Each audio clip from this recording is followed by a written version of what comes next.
क्या 13 साल की लड़ाई और तबाही के बाद सीरिया का गृह युद्ध खत्म हो गया है? इस वीडियो में हम आपको बताएंगे सीरिया की ये पूरी कहानी, कैसे ये शुरू हुआ, क्या वजहें थीं और आखिरकार इसे कैसे खत्म किया गया। सीरिया का इतिहास बहुत पुराना है।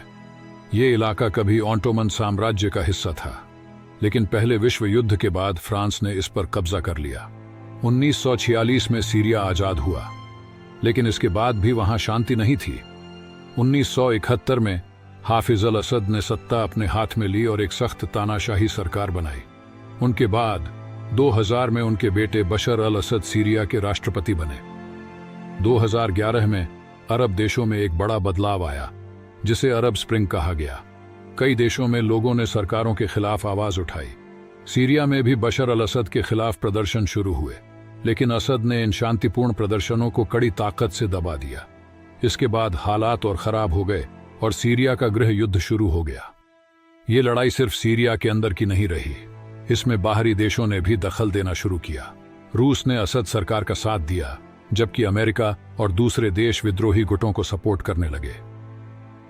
इसी दौरान आईएस जैसे आतंकवादी संगठन ने सीरिया में अपनी ताकत बढ़ा ली।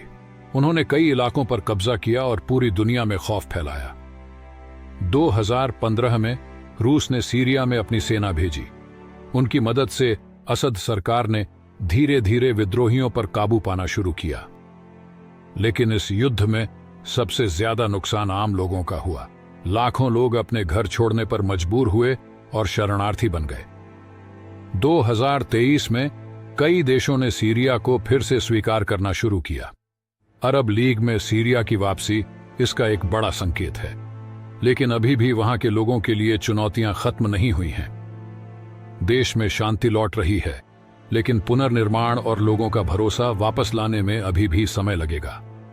सीरिया का युद्ध सिर्फ एक देश की कहानी नहीं, बल्कि एक सबक है कि सत्ता की भूख और बाहरी हस्तक्षेप क्या तबाही मचा सकते हैं।